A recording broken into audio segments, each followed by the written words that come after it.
네, 궁금한 정치권 소식 알아보는 국회 나우 시간입니다. 국회 연결해서 자세히 소식 들어보죠. 김도환 기자. 네, 국회입니다. 국정감사 끝나고 예산 전국 시작됐는데 대통령 시정연설이 있었어요? 네, 지난 화요일 이재명 대통령이 국회에서 시정연설을 했습니다. 새 정부 들어서 첫 본 예산안입니다.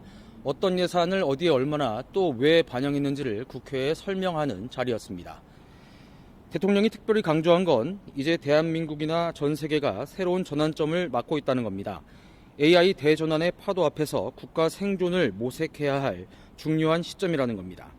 올해보다 3배 정도 늘어난 10조 1천억 원을 AI 분야에 투입하기로 했고 문화나 국방 등 전반적인 국정의 포커스를 AI 전환에 맞추기로 했습니다. 그러면서 이재명 대통령은 AI 시대는 모두가 주역이고 모든 지역이 중심이 되어야 한다고 강조했습니다.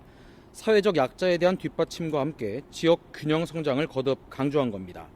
5극 3특 기조에 따라서 지방을 우대하는 재정 원칙을 도입하겠다고 했습니다.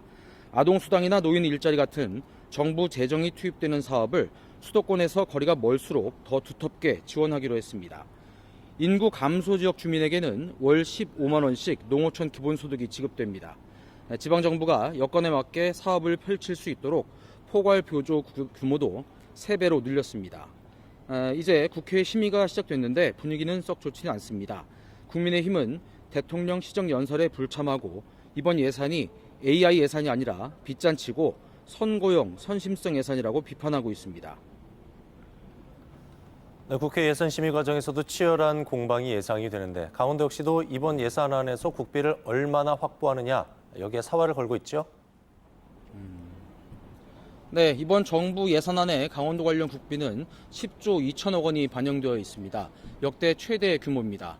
강원도로서는 이미 반영되어 있는 이 예산을 반드시 지켜내고 꼭 필요한 사업이 있다면 추가로 증액하거나 신규 반영해야 하는 과제를 안고 있습니다. 강원도는 예산 관련 직원들을 국회에 상주시키면서 강원도 국회의원과 공조해서 국비 확보를 추진하고 있습니다.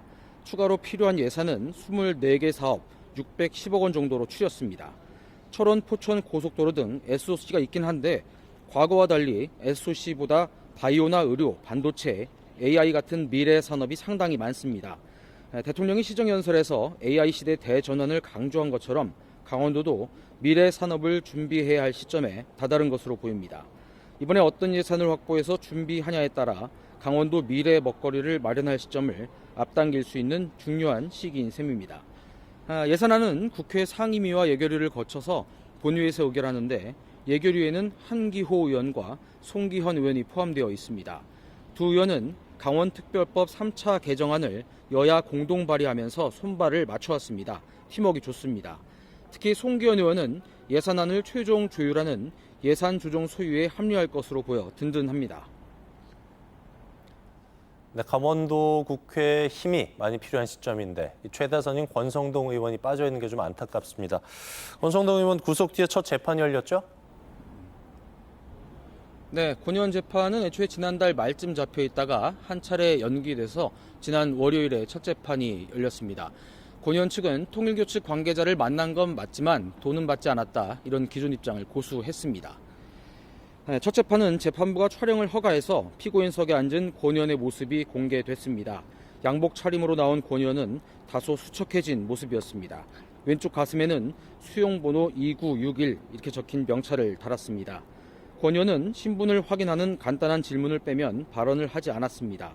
권 의원 측은 혐의를 부인했습니다. 당시 통일교 측 인사를 만난 건 맞지만 돈은 받지 않았다는 주장입니다. 그날 동선이나 구체적인 정황을 짚어볼 수 있는 여러 자료를 요청하기도 했습니다. 물론 특검 측은 객관적 증거로 금품 수수 정황을 증명할 수 있다는 입장입니다. 청탁이나 수사 정보 등은 대부분 곁가지고 핵심은 돈입니다. 받았다는 걸 혹은 받지 않았다는 걸 입증하는 게 관건일 겁니다. 다음 재판은 21일입니다. 지금까지 국회에서 전해드렸습니다. 네, 앞으로 재판이 어떻게 될지 계속해서 관련 소식 전해주시기 바랍니다. 김도환 기자 잘 들었습니다.